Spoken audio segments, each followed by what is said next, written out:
चलिए आइए आज हम शुरू करते हैं एक नया टॉपिक ITC। आपने सुना होगा input tax credit. ITC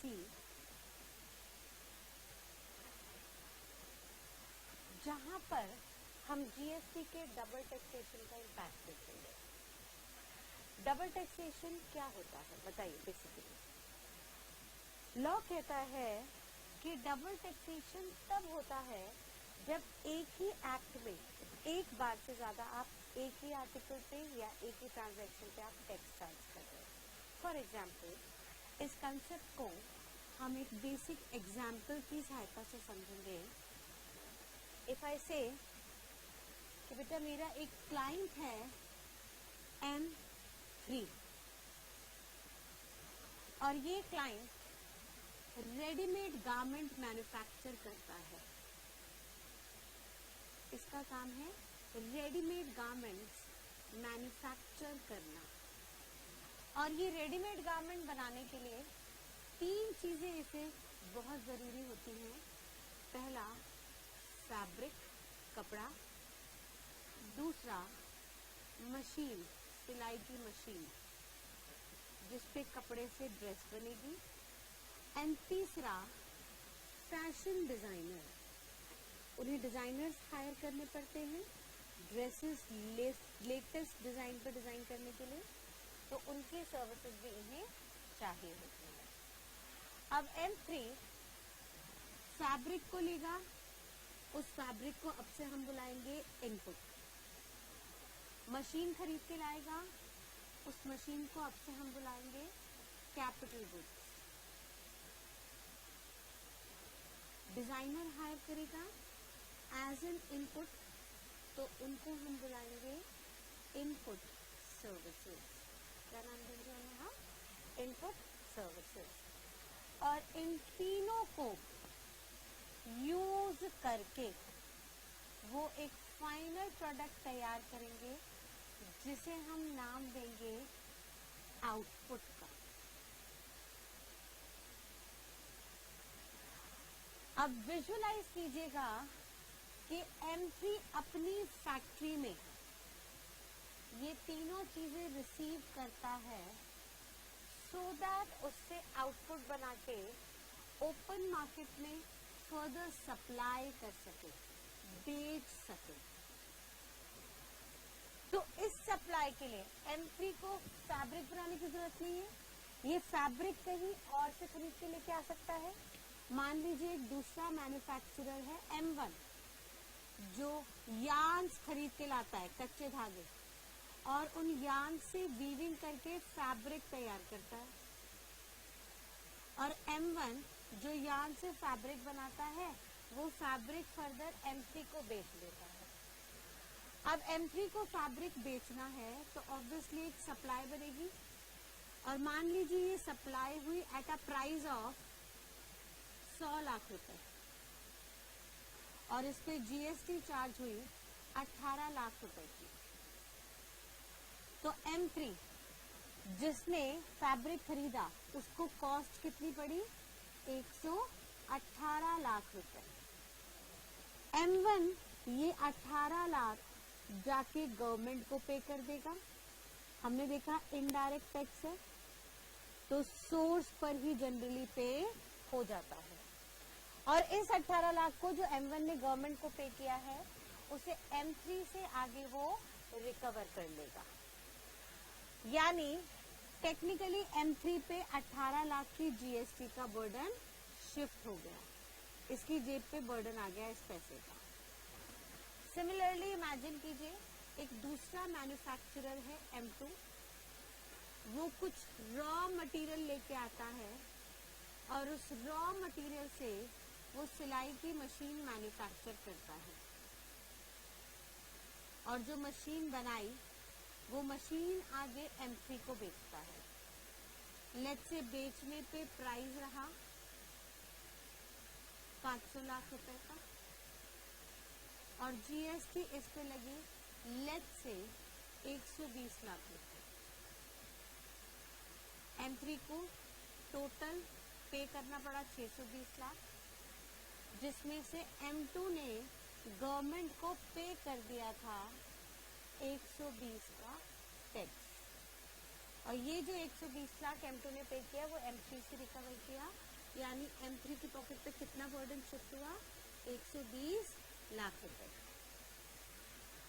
further M3 ने एक फैशन डिजाइनर हायर किया था, उसने अपनी फीस कोट की लेट्स से 200 लाख रुपए, जिसपे GST पे हुआ लेट्स से 36 लाख रुपए का, और फैशन डिजाइनर ने ये 36 लाख रुपए पे कर दिए गवर्नमेंट को, और उसको रिकवर कर लिया M3 से, यानी M3 पे बर्डन हो गया 36 लाख। यानी ऑल इन ऑल टोटल मिला के M3 ने 3 आइटम्स जब इनपुट कैपिटल गुड्स और इनपुट सर्विसेज रिसीव की, तो इनडायरेक्टली उसकी जेब पे इतने इतने टैक्सेस का बर्डन शिफ्ट हो गया। एंड फाइनली M3 ने ये तीनों चीजें यूज करके जब आउटपुट क्रिएट किया और आउटपुट को फर्दर सप्लाई करी, तो उस पर भी उसको GST देना पड़ा। लेट्स से आउटपुट उसका रहा 2000 लाख का, जिसपे मान लीजिए उसे GST पेबल बनता था, देना बनता था 360 लाख रुपए का। तो अब बताइए टेक्निकली क्या M3 360 लाख रुपए देगा आगे? नहीं। लॉ मेकर ने कहा सर ये आउटपुट पे रेडीमेड गारमेंट पे जो 360 लाख का टैक्स बन रहा है, इस आउटपुट में कुछ ऐसा इनपुट कैपिटल गुड्स और सर्विसेज लगे हैं जिन पे इनडायरेक्टली GST पहले कभी पे हो चुका है, जिसका बर्डन इस पे आया है, और ऑब्वियसली अपने सारे बर्डन ये आगे कंज्यूमर पे शिफ्ट करेगा, और कंज्यूमर इकलौता एक ही बंदा होगा, तो उसको डबल टैक्सेस का बर्डन झेलना पड़ेगा। देयरफॉर लॉ मेकर ने कहा कि अगर पीछे ऐसे कोई टैक्सेस पे हुए हैं तो हम आपको उसकी डिडक्शन दे देंगे, यानी इनपुट कैपिटल गुड्स और इनपुट सर्विसेज पर जितना भी टैक्स पे हुआ होगा उसकी डिडक्शन आपको मिल जाएगी, और उस डिडक्शन को अब से हम नाम देंगे इनपुट टैक्स क्रेडिट, शॉर्ट में इसे हम बुलाएंगे ITC, इनपुट टैक्स क्रेडिट। बताइए कितना कितना टैक्स दिया जा चुका है? 18 लाख रुपए, 120 लाख रुपए एंड 36 लाख रुपए। इसको डिडक्ट करके जो बैलेंस अमाउंट निकल के आएगा वो बैलेंस अमाउंट हो जाएगा GST पे कर। एक बार निकालिएगा कितना बैलेंस निकल के आया, बताइए, निकालिएगा जल्दी से।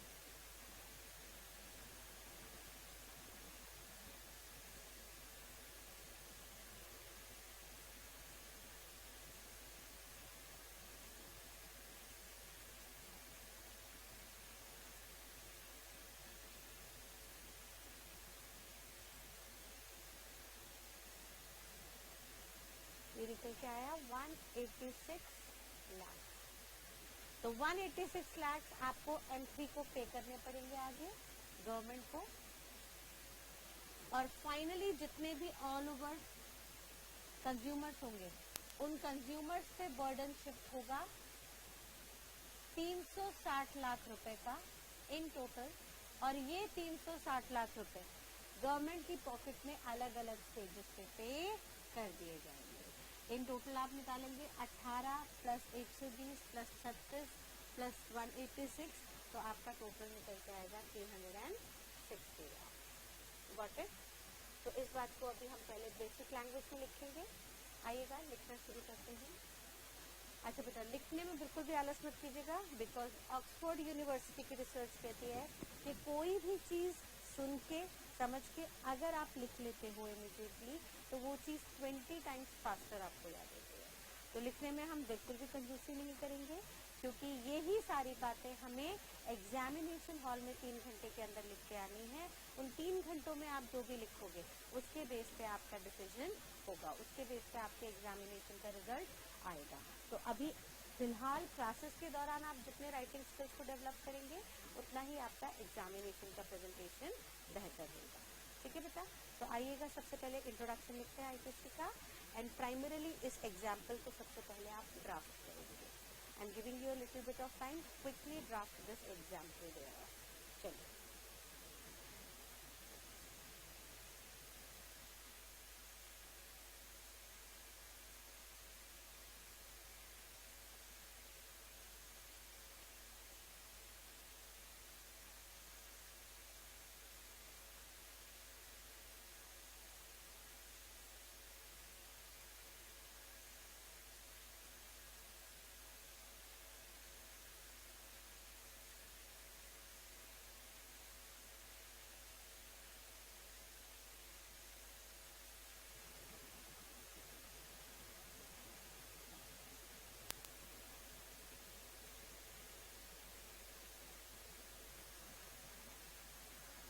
हेडिंग डालिएगा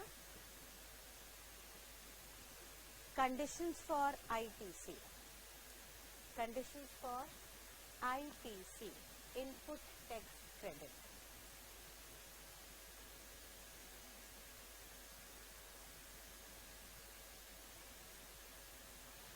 लिखिए, whenever input slash capital goods slash input services, इन तीनों पे क्रेडिट मिलता है, यही तीनों चीजें यूज हो सकती हैं। यानी आज से मैं इन्हें शॉर्ट में बुलाऊंगी ICGIS, ऐसे लिख लीजिएगा आगे ब्रैकेट में। शॉर्ट में मैं बुलाऊंगी ICGIS, input capital goods input services. Whenever input capital goods input services, यानी ब्रैकेट में ICGIS हैज बीन यूज्ड, इनका यूज होना बहुत जरूरी है। अगर ये यूज हो गए कहाँ पे, देखिए, फॉर द बिजनेस पर्पस, कहाँ पे यूज हो रहे हैं, बिजनेस में यूज हो रहे हैं। For the business purpose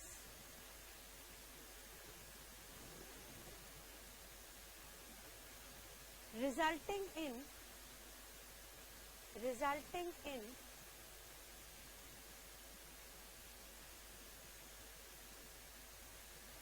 double taxation, resulting in double taxation, जब डबल टैक्सेशन हो जाएगा, रिजल्टिंग इन डबल टैक्सेशन, इस डबल टैक्सेशन को ऑप्शन कैस्केडिंग इफेक्ट भी कहेंगे, कैस्केडिंग इफेक्ट, डबल टैक्सेशन और cascading effect.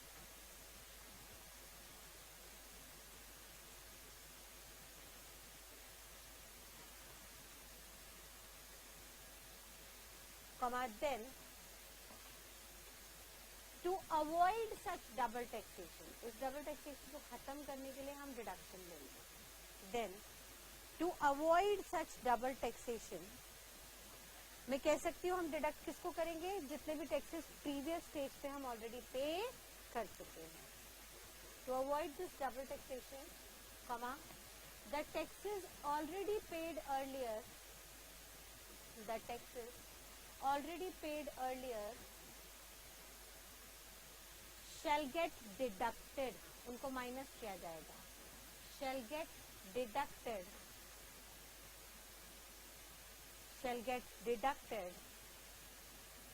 from the GST payable on output, from the GST payable on output, output पे जो GST देना है उसमें से उसको माइनस कर देंगे। where such deduction will be known as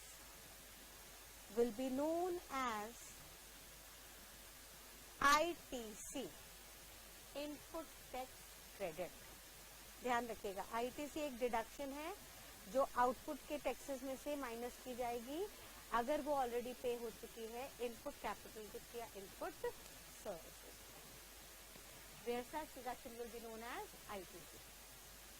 चलिए, अब ये आईटीसी सिर्फ गुड्स के केसेस में ही नहीं मिलेगा, ये आईटीसी सर्विसेज में भी मिलेगा अगर आउटपुट जो है वो सर्विस की फॉर्म में निकल के आया।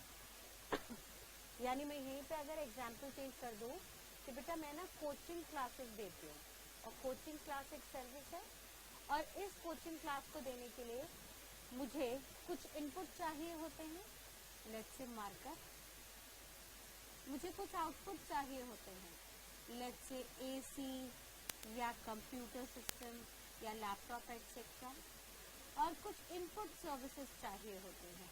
फॉर एग्जाम्पल मैंने अपना ऑफिस रेंट पे लिया, तो रेंटिंग ऑफ इमूवेबल प्रॉपर्टी, और वहाँ पे रेंटेड प्रॉपर्टी पे मैं अपनी कोचिंग क्लासेस रन करती हूँ, और डायरेक्टली इनडायरेक्टली इन सब पे भी कहीं ना कहीं जीएसटी पे हुआ है, तो लॉ मेकर कहता है उसका क्रेडिट भी हम आपको यहाँ पे दे देंगे। यानी एक नोट लिख देंगे कि आईटीसी के जितने भी प्रोविजंस हम पढ़ेंगे वो आउटपुट हो या आउटपुट सर्विसेज हो, दोनों पे एज अप्लाई होगा।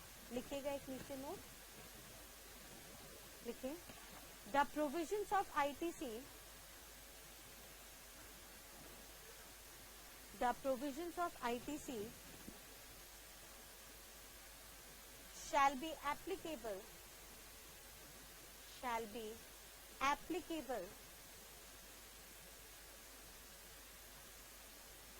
on goods as well as services, चाहे आउटपुट गुड्स हो या सर्विस हो, दोनों पे सेम लगेंगे, on goods as well as services in the same manner,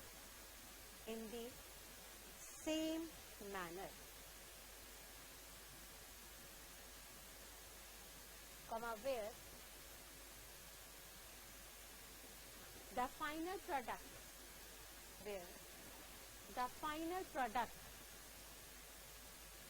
will be known as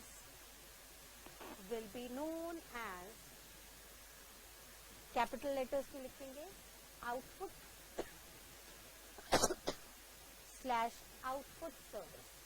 good से तो आउटपुट बुलाएंगे, सर्विस से तो आउटपुट सर्विस बुलाएंगे, यानी अब मैं शॉर्टकट फॉर्मूलेज में O/OS वर्ड यूज करूंगा। O से आउटपुट, OS से आउटपुट सर्विसेज, ठीक है। चलिए आइए नेक्स्ट बात, लॉ मेकर कहेगा कि ये जो डिडक्शन मिलेगी कब और कैसे मिलेगी, कैसे दी जाएगी। तो पूरे आईटीसी को गवर्नमेंट ने 3 सेगमेंट में बांट रखा है। अब अगर आप लॉ पढ़ने बैठेंगे तो वहां पे बहुत टेक्निकल लैंग्वेज यूज की है, तो अभी फिलहाल हम उस लैंग्वेज की कॉम्प्लिकेशन में बिल्कुल भी नहीं जाएंगे और बेसिक डेवलपमेंट करेंगे कंसेप्ट की कि होता क्या है ऑल टुगेदर। तो सबसे पहले आप सेकंड हेडिंग डालेंगे, सेकंड सब हेडिंग डालेंगे कि आईटीसी का बेनिफिट दिया कब जाएगा। तो हेडिंग डालेंगे आप conditions for ITC, conditions for ITC, ITC आपको कब कब मिलेगी। वैसे तो इसकी कंडीशंस टेक्निकली एक सेक्शन 16 हम ड्राफ्ट करेंगे, उसके अंदर हम पढ़ेंगे, बट वो कंडीशंस डेवलप करने से पहले मैं आपको कुछ बेसिक बातें बताना चाह रही हूँ, सो दैट उस बेसिक को ड्राफ्ट करके आप खुद ही कुछ हद तक लॉ बना पाएंगे। पहली कंडीशन है कि जो भी इनपुट कैपिटल गुड्स या इनपुट सर्विसेज आप ले रहे हो वो यूज होने चाहिए। अगर वो यूज नहीं हुए तो आपको आईटीसी का बेनिफिट नहीं मिलेगा। भाई सिंपल सी बात है, अगर इन पे जीएसटी दिया है और आप ये आपके आउटपुट में जा रहे हैं तो ही तो डबल टैक्सेशन हो रहा है। अगर कोई इनपुट आउटपुट के अंदर गया ही नहीं तो 2 बार टैक्स लगने का सवाल ही पैदा नहीं होता, पहली बात। दूसरी बात वो कह रहा है यूजेज जो होना चाहिए बिजनेस नेचर में होना चाहिए, यानी पर्सनल नेचर की हम बात नहीं कर रहे। बताइए ऐसा क्यों बोला उन्होंने कहा भाई साहब जब आप पर्सनल नेचर में कोई भी चीज कंज्यूम कर रहे हो तो आउटपुट पे आपको टैक्स थोड़ी ना देना है, वो आउटपुट आगे बेच थोड़ी ना रहे, वो तो आपने एज अ कंज्यूमर कंज्यूम कर लिया। तो हम तो सिर्फ और सिर्फ ये डिडक्शन तब देंगे जब आप बिजनेस एंटिटी हो और इस इनपुट को आउटपुट में यूज करके वो आउटपुट फर्दर किसी दूसरे बंदे को सप्लाई कर रहे हो। यानी पहली कंडीशन है there must be a usage, दूसरी कंडीशन है such usage must be in the course of business. Third, वो थर्ड कहता है कि भाई साहब ये डिडक्शन सिर्फ और सिर्फ तब मिलेगी जब डबल टैक्सेशन है। और डबल टैक्सेशन का मतलब है जब एक ही एक्ट में एक बार से ज्यादा आपने कोई टैक्स पे किया है। अगर डबल टैक्सेशन नहीं है तो आईटीसी आपको कभी भी नहीं मिलेगा। यानी बेसिकली आईटीसी आपको सिर्फ और सिर्फ तब मिलेगा जब ये तीनों की तीनों कंडीशंस आप सेटिस्फाई करोगे। लिखिएगा conditions for ITC, conditions for ITC.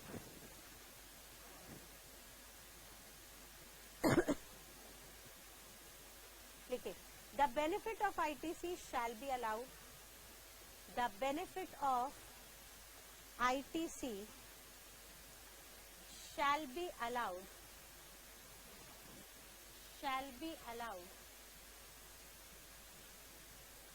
comma only if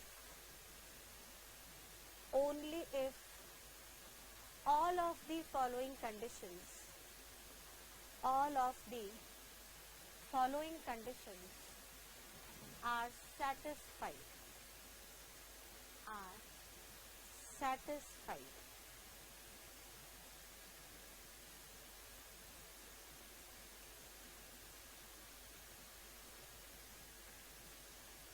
लिखिएगा इसके अंदर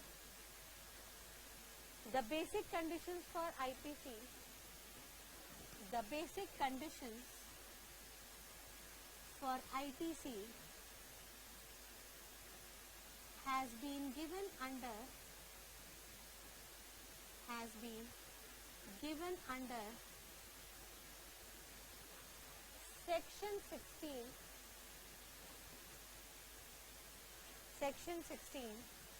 of CGST Act 2017। इस सेक्शन में दी हुई है, लेकिन इस सेक्शन को हम रुक के अगली क्लास में बहुत डिटेल में पढ़ेंगे। आज की क्लास हम सिर्फ और सिर्फ बेसिक फंडामेंटल कंसेप्ट पे लगाएंगे, ठीक है। तो अभी लिखते हैं छोटी जगह under section 16 of CGST Act 2017, bracket में लिख लीजिएगा टू बी डिस्कस लेटर। थोड़ा रुक के करेंगे इस कंसेप्ट को डिटेल में,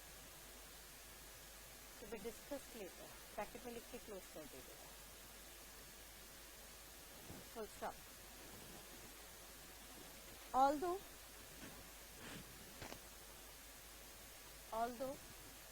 all of such conditions shall be valid, although all of such conditions shall be valid,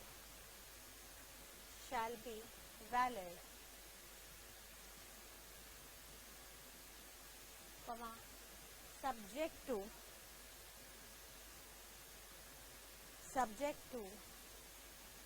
the following fundamental conditions,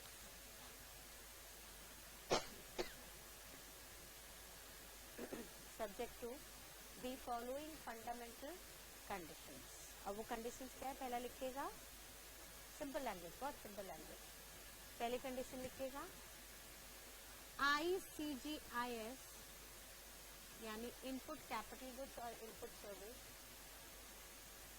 must be used, use होनी जरूरी है, must be used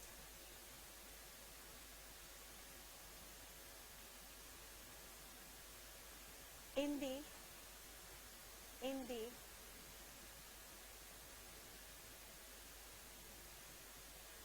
output or output service O/OS, in the output or output service O/OS।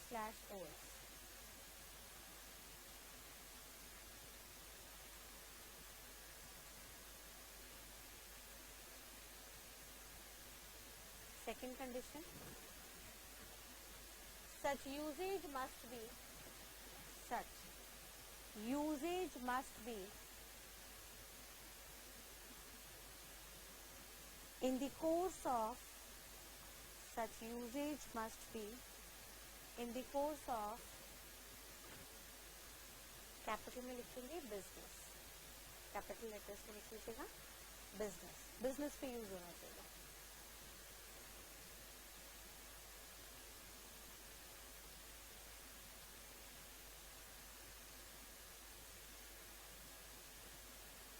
And third condition लिखिएगा there must be capital letters में लिखिए double taxation, double taxation होनी बहुत जरूरी है। अगर डबल टैक्सेशन नहीं है तो क्रेडिट लगाने का सवाल ही चलेगा। There must be double taxation,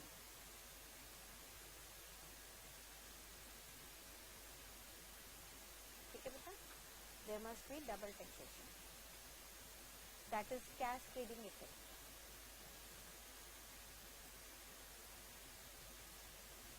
आप नीचे फॉर्मूला बना लेंगे, क्रक्स बना लेंगे, आईटीसी इक्वल्स टू, सिर्फ और सिर्फ आईटीसी तब मिलेगा जब ये तीन कंडीशन है। ICGIS must be use, business होना चाहिए, बिजनेस के अंदर यूजेज होना चाहिए एंड डबल टैक्सेशन होना चाहिए। तीनों में से अगर एक भी कंडीशन मिसिंग है तो आपको आईटीसी का बेनिफिट नहीं मिलेगा। ये फॉर्मूला लिख के एक नीचे छोटा सा नोट लिखेंगे डबल टैक्सेशन कब माना जाएगा। लॉ मेकर ने कहा डबल टैक्सेशन कब माना जाएगा, तो इसके बारे में हम कुछ बेसिक्स और ड्राफ्ट कर लेते हैं। लिखिएगा नीचे एक note,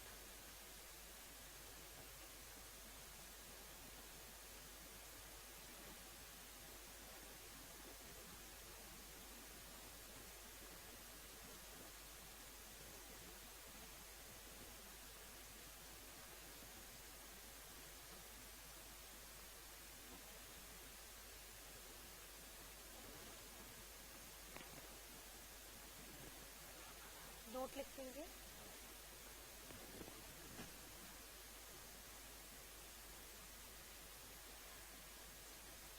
when a tax becomes chargeable more than once, एक बार से ज्यादा जब भी लग रहा है, when tax becomes chargeable more than once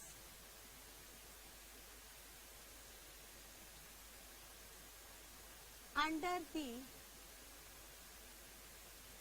same statute,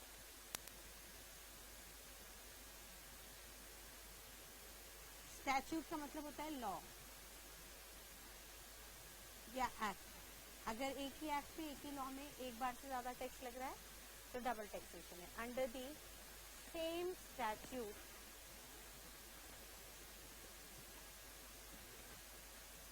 comma then it would result in double taxation. It would result in double taxation.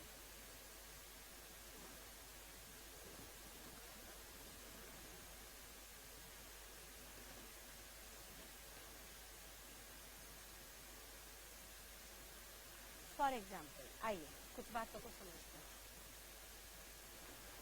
मान लीजिए हमारे इनपुट में एक्साइज ड्यूटी चार्ज हुई है।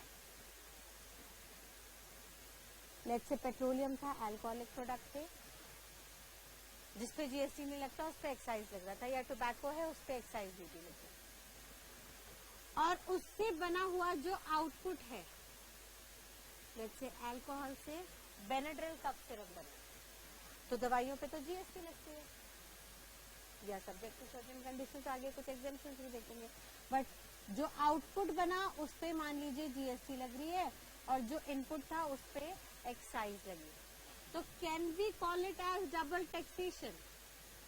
सोचिएगा, क्या हम इसे डबल टैक्सेशन कह सकते हैं? लॉ मेकर ने कहा बिल्कुल नहीं, बिल्कुल नहीं। क्यों नहीं? लॉ मेकर ने कहा सर एक्साइज ड्यूटी अलग एक्ट में चार्ज होती है, सेंट्रल एक्साइज एक्ट, और जीएसटी का अलग लॉ है, देयरफॉर ये डबल टैक्सेशन में नहीं आएगा। सिमिलरली मान लीजिए पीछे इनपुट पे वैट लगा और आउटपुट पे जीएसटी लग रही है, सेपरेट एक्ट में चार्ज हुआ, कोई टैक्स नहीं। पीछे इनकम टैक्स लगा, आगे जीएसटी लग रही है, कोई टैक्स नहीं। पीछे बेसिक कस्टम ड्यूटी लगी, इंपोर्ट करके लाए थे हम इनपुट जो थे वो बाहर से इंपोर्ट करके लाए थे और इंपोर्टेशन के टाइम पे हमने उस पर बेसिक कस्टम ड्यूटी दी थी और आउटपुट बना रहे हैं इंडिया में उससे और आउटपुट पे जीएसटी दे रहे हैं। क्या डबल टैक्सेशन है? नहीं, अलग अलग आते हैं। अभी तक ये बात तो बिल्कुल क्लियर थी मार्केट में, बट जीएसटी के अंदर भी बहुत सारे लॉ आ गए। साल 2017 में जीएसटी के लिए ऑलमोस्ट 35 एक्ट्स का निर्माण हुआ, 35 स्टैट्यूट्स ड्राफ्ट किए गए। जैसे अगर मैं आपको एग्जाम्पल दूं तो एक तो हमने पढ़ा जीएसटी आईजीएसटी के नाम से लगेगा, integrated GST which is nothing but the aggregate of CGST and SGST। एक CGST लगा, एक SGST लगा, एक UTGST यूनियन टेरिटरीज के लिए अलग लॉ बना, UTGST बना, और एक चार्ज हुआ कंपनसेशन सेस। अब लॉ मेकर ने क्या किया, इन सारे टैक्सेस के लिए अलग अलग एक्ट बना दिया। जैसे IGST all over India same level पे इम्प्लीमेंटेड है, तो आईजीएसटी के लिए एक एक्ट बनाया गया which is known as IGST act 2017। CGST central government का टैक्स था, एक ही सेंट्रल गवर्नमेंट है, तो अगेन इसके लिए भी एक ही एक्ट ड्राफ्ट हुआ, नाम दिया गया सीजीएसटी एक्ट 2017। स्टेट गवर्नमेंट के लिए इंडिया में 29 स्टेट्स तो है ही हैं, साथ साथ 2 यूनियन टेरिटरीज को डीम्ड स्टेट का स्टेटस दे दिया गया। One is Delhi and another one is Pondicherry. ये दोनों वैसे यूनियन टेरिटरीज में आते हैं, बट टैक्सेशन पर्पस में इनको डीम स्टेट का स्टेटस दिया गया, यानी 2 यूनियन टेरिटरीज को भी स्टेट मान लिया गया, यानी ऑल इन ऑल 31 स्टेट्स हो गए। और स्टेट्स की अपनी लेजिस्लेचर पावर होती है, यानी आप इमेजिन कर सकते हैं कि हर स्टेट 31 स्टेट्स ने अपनी लेजिस्लेशन पावर को यूज करके अपने 31 सेपरेट एक्ट को ड्राफ्ट किया हो। ठीक है, यूनियन टेरिटरी वैसे तो बची 5, यहाँ पे 29 प्लस 2 थे और ये 7 थे, इसमें से 2 चले गए, 5 यूनियन टेरिटरी रहे। बट यूनियन टेरिटरी और स्टेट में डिफरेंस क्या होता है? सोचिए, यूनियन टेरिटरी एंड स्टेट में एक मेजर जो डिफरेंस होता है वो ये है कि स्टेट के पास अपनी लेजिस्लेचर पावर है, अपनी लॉ मेकिंग पावर है, क्योंकि लॉ मेकिंग पावर है तो सब अपने अपने लॉ खुद बना सकते हैं। बट यूनियन टेरिटरी के पास अपनी कोई लेजिस्लेचर पावर नहीं है, और क्योंकि उनके पास कोई लेजिस्लेचर पावर नहीं है तो टेक्निकली उनको गवर्न करती है सेंट्रल गवर्नमेंट, और सेंट्रल गवर्नमेंट जब 5 को ही गवर्न कर रही है तो ऑब्वियसली यूटीजीएसटी के कितने एक्ट होंगे? खाली एक यूटीजीएसटी एक्ट बना, और एक सेपरेटली लास्ट वीक बनाया गया कंपनसेशन सेस एक्ट, ये भी 2017 में आया। इन टोटल कितने एक्ट बन गए? एक कंपनसेशन, एक यूटी 2, 31 एसजी, 34, 35 एंड 36 एक्ट का निर्माण हुआ, और मैक्सिमम हर एक्ट में लैंग्वेज लॉ ऑलमोस्ट एक जैसा है, बट क्योंकि इस टैक्स को रिकवर करने की पावर सेंट्रल और स्टेट दोनों के पास है, ड्यूअल गवर्नमेंट टैक्स है, देयरफॉर इनकी लॉ मेकिंग भी ड्यूअल स्टेट पे की गई। ठीक है, चलिए आप इमेजिन कीजिए कि इनपुट पे आपने CGST दिया है, इनपुट पे आपने क्या दिया है, CGST दिया है, क्योंकि मान लेते हैं वहां पे इंट्रा स्टेट सप्लाई हुआ,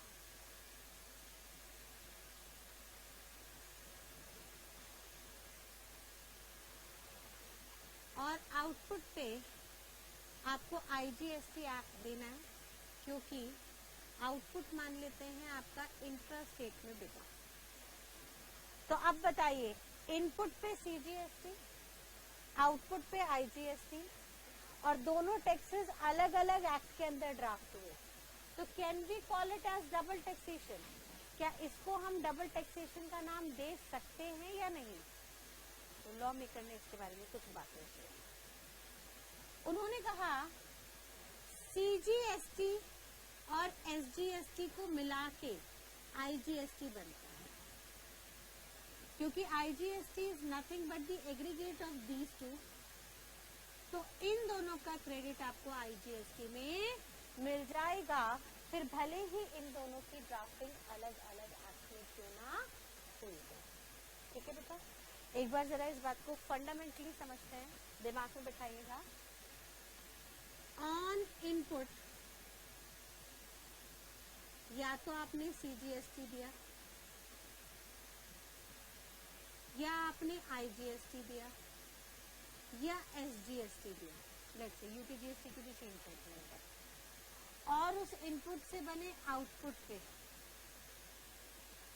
अगेन या तो आप CGST दोगे या IGST दोगे या SGST दोगे।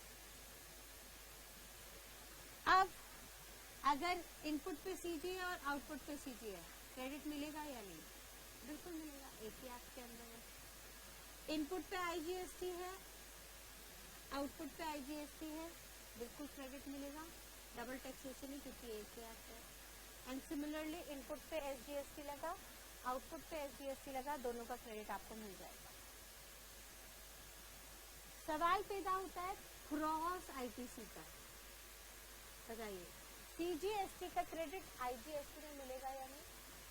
लॉ मेकर ने कहा टेक्निकली तो नहीं मिलना चाहिए क्योंकि दोनों के अलग अलग एक्ट हैं, बट IGST तो हमारी मजबूरी थी इंटरस्टेट पे अलग से एक नाम देने की, बट IGST अलग से खुद कुछ थोड़ी ना है, वो तो CGST और SGST का कंपोजिशन है, एग्रीगेशन है। देयरफॉर लॉ मेकर ने क्लैरिफाई किया CGST का क्रेडिट हम आपको IGST में दे देंगे, एंड वाइस वर्सा भी उतना ही सही है, IGST का क्रेडिट आपको CGST में मिल जाएगा। एंड अगेन हम क्या कह रहे हैं, IGST क्या है, इन दोनों का एग्रीगेट, तो IGST का क्रेडिट हम आपको SGST में भी दे देंगे और SGST का क्रेडिट हम आपको IGST में भी दे देंगे, ड्यूअल चलता जाएगा। याद रखिएगा CIS cross ITC utilization is possible. हाँ, क्या CGST का क्रेडिट SGST में या SGST का क्रेडिट CGST में मिलेगा? लॉ मेकर ने कहा नहीं, इन दोनों के एक्ट बिल्कुल डिफरेंट हैं और आपस में कुछ लेना देना नहीं है, रिस्पेक्टिव गवर्नमेंट का कलेक्शन है, रिस्पेक्टिव गवर्नमेंट का शेयर है। देयरफॉर CG का SG में और SG का CG के अंदर क्रेडिट आपको कभी भी अलाउ नहीं होगा, इस बात को आप ध्यान रखेंगे। यानी अगर मैं यहाँ पे कह दूं कि CGST का क्रेडिट IGST में परमिट, SGST का क्रेडिट IGST में permit, double taxation, but CGST का क्रेडिट SGST में, लॉ मेकर ने क्लियरली मना कर दिया है। तो ये दोनों GST के हिस्से, बट दोनों का लॉ अलग अलग है, देयरफॉर इसका क्रेडिट हम आपको अलाउ नहीं करेंगे। Is that clear? तो फटाफट से डबल टैक्सेशन के नोटिंग के अंदर आप 3 नोट्स बनाएंगे। पहला नोट बनाएंगे नोट 1, डबल टैक्सेशन का impact example, note 2, number of statutes under GST, and note 3, utilization होती है। बनाइएगा बेटा जल्दी।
चलिए डन बच्चे, लिख लिया।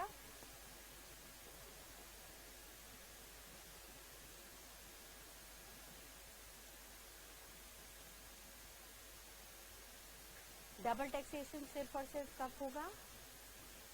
जब एक एक्ट में एक बार से ज्यादा डबल टैक्सेशन होगा। और जीएसटी में अपने आप में ही बहुत सारे एक्ट बने हैं, तो खुद जीएसटी के ही सब पार्ट में आपस में डबल टैक्सेशन की यूटिलाइजेशन की कुछ कंडीशंस हैं, ठीक है।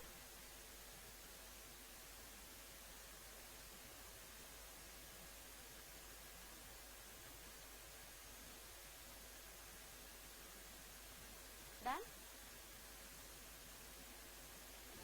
चलिए आगे बढ़ते हैं, इस बात को आगे लेते हैं।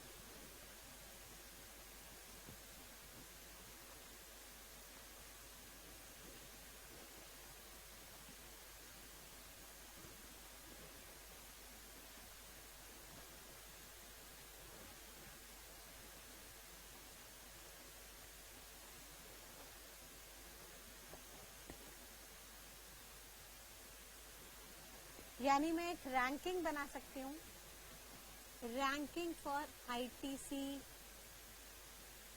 ये साथ साथ बनाइएगा, ITC utilization, ranking for ITC utilisation.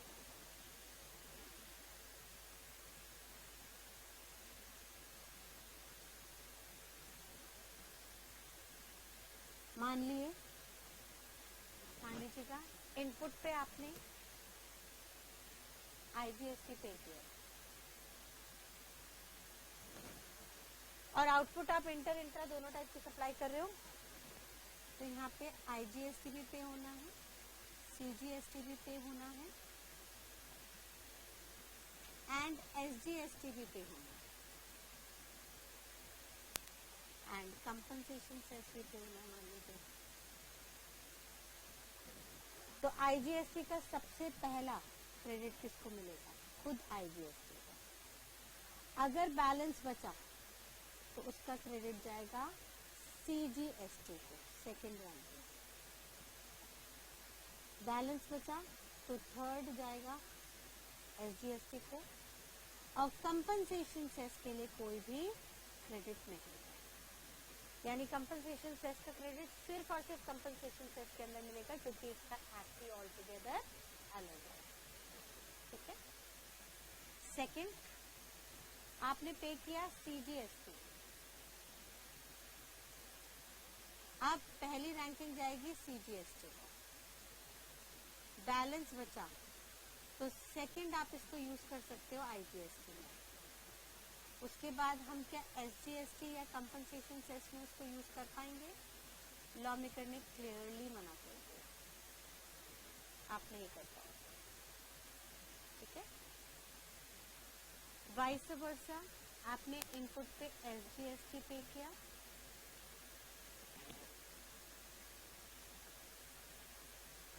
तो सबसे पहले क्रेडिट आप एसजीएसटी में लेना। कुछ बैलेंस बचा तो आप क्रेडिट आईजीएसटी में ले सकते हैं। फर्दर कुछ बैलेंस बचा तो ना उसका क्रेडिट हम आपको सीजीएसटी में देंगे, ना कंपनसेशन सेस में देंगे। ठीक है बेटा, this is the basic concept for ITC utilization. ठीक है, लिखिए।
ठीक है बेटा, बना लिया आपने?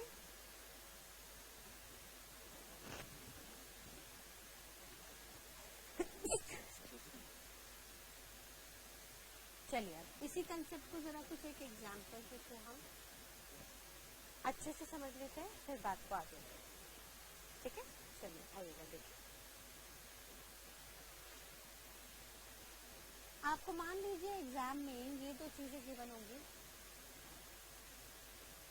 कि कितना जीएसटी इनपुट पे हो चुका है और कितना जीएसटी आउटपुट पे होना बकाया है। आपको तीन चीजें बतानी होंगी, कितना आईटीसी यूटिलाइज कर सकते हैं, डिडक्शन ले सकते हैं, कितना बैलेंस कैरी फॉरवर्ड जाएगा आईटीसी का, और कितना आपको कैश में जीएसटी आउटपुट पे देना पड़ेगा। मान लीजिए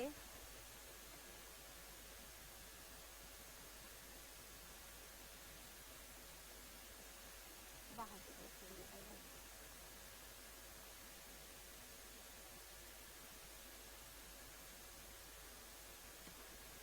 केस 1, इनपुट पे हमने आईजीएसटी दिया 10 लाख, आउटपुट पे खाली 4 लाख की देना था। सीजीएसटी दिया 15 लाख, देना था 30 लाख। एसजीएसटी दिया 12, देना था 18। चलिए बताइए आईटीसी कितना कितना यूटिलाइज होगा? हमें 4 देना है, तो हम कितना माइनस करें? क्या पूरा का पूरा 10 माइनस कर दें और 6 रिफंड मांगे? गवर्नमेंट ने कहा नहीं, आपको जितना आउटपुट पे टैक्स देना है उतने तक की डिडक्शन आप ले सकते हो। आउटपुट पे 4 लाख देना था, 4 लाख डिडक्ट करा लो, यानी आईजीएसटी का कितना बैलेंस बच गया, 6 लाख। और 4 में से 4 माइनस हो गए तो कैश में आपको कितना देना पड़ेगा, नहीं, कुछ नहीं देना आईजीएसटी। इनपुट पे 15 थे, आउटपुट पे 30 देने हैं, तो इनपुट पे जो 15 थे पहले तो वो पूरे यूटिलाइज कर लो। अब बाकी 15 क्या कैश में दें, उन्होंने कहा नहीं रुकिए, आईजीएसटी का पोर्शन बचा 6, आप 6 और यूटिलाइज कर लो, और 6 यूटिलाइज करके आपका कितना बचेगा, 9। यानी आपको कैश में कितना पे करना है, 9 लाख। और इधर आपका आईटीसी कितना बचा, सीजीएसटी का भी नहीं।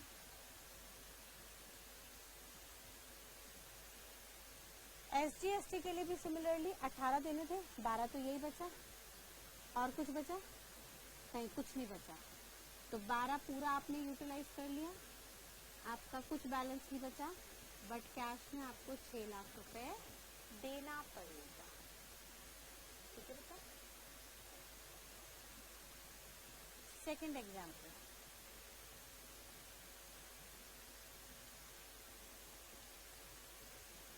मान लीजिए इनपुट पे 10 देना है, आउटपुट पे 2, इनपुट पे सीजीएसटी जानी है 20,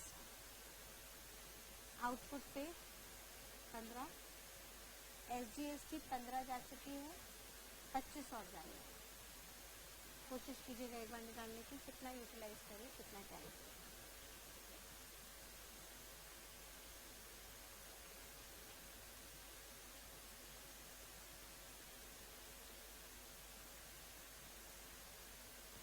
आईजीएसटी हमें 10 दिया था, हमें अब 40 लाख देना है। सीजीएसटी हम 15 दे चुके हैं, अब हमें फिलहाल 2 ही देना है। एसजीएसटी हम 8 लाख दे चुके थे, हमें यहाँ पे 12 लाख और देना है।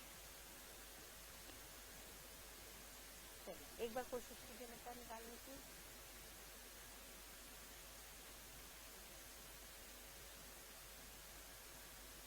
लिखिएगा बेटा साथ साथ।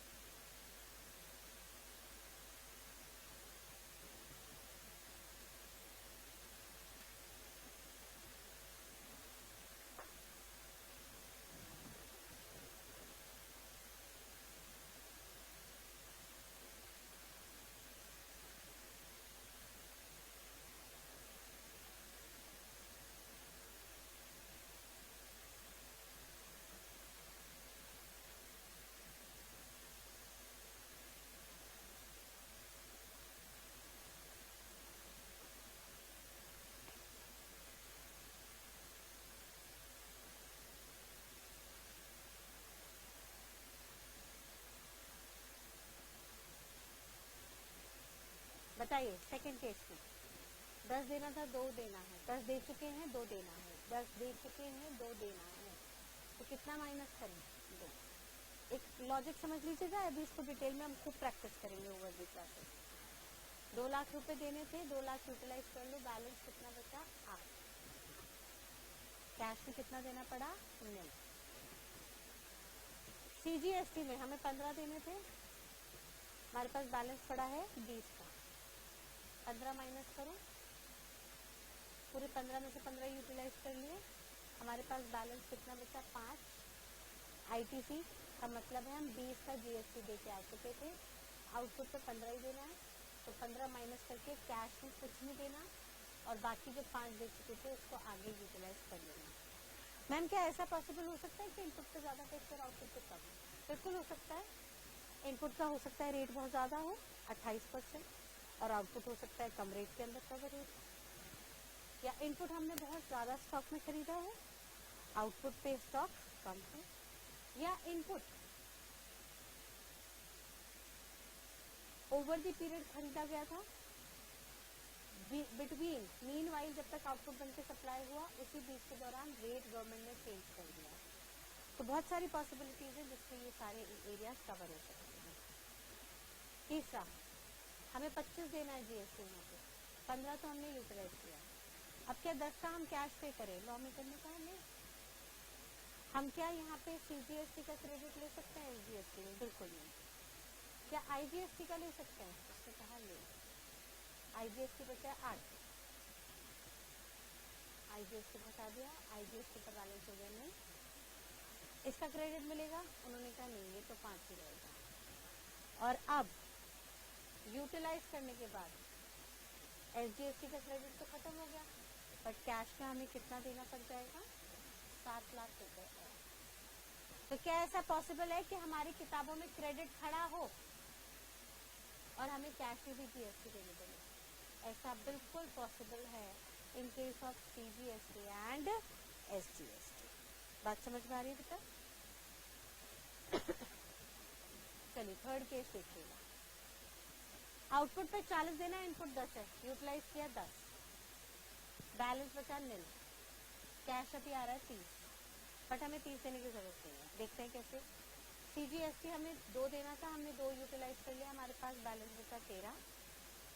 यहाँ पे हमें 12 देना था, हमने 8 यूटिलाइज कर लिया, यहाँ पे बैलेंस बचा नील। हमारे पास जो बचा है वो स्कोप बचा है 13 लाख रुपए का CGST का। अब CGST का क्रेडिट IGST में मिलेगा? लॉ मेकर ने कहा यस। SGST में मिलेगा? नहीं। अब यहाँ पे नहीं मिलेगा, तो इसका मतलब क्या है? 12 में से 8 यूटिलाइज करके 4 तो मुझे देने ही पड़ेंगे। CGST मुझे कुछ नहीं देना क्योंकि 2 देना था आउटपुट पे, 2 का क्रेडिट मैंने ले लिया। और CGST का जो 13 का क्रेडिट बचा है उसको मैं पूरा का पूरा कहाँ पे यूटिलाइज कर सकती हूँ? IGST में यूटिलाइज कर सकती हूँ। यानी 30 में से मुझे 13 का क्रेडिट और मिल गया। अब मुझे इन टोटल खाली 17 लाख रुपए 17 लाख रुपीज पे करना। इज दैट क्लियर बेटा? बात समझ में आई? फटाफट से नोटिंग कीजिएगा। एक बार क्विकली रिकैप करेंगे यहाँ तक की बात को और फिर नेक्स्ट इसको आगे अगली क्लास में परस्यू करेंगे।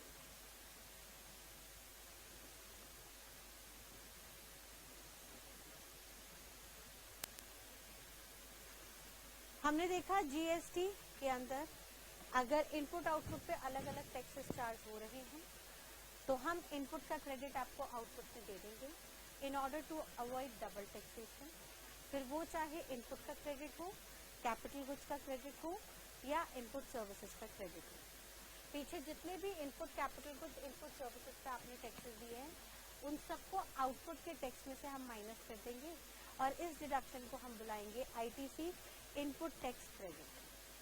और जब ये क्रेडिट हमें माइनस करना होगा, क्रेडिट का मतलब है इतना पैसा हम गवर्नमेंट को दे चुके हैं, तो जब ये पैसा हमें माइनस करना होगा तो उसके लिए हम सबसे पहले 3 कंडीशंस को चेक करेंगे।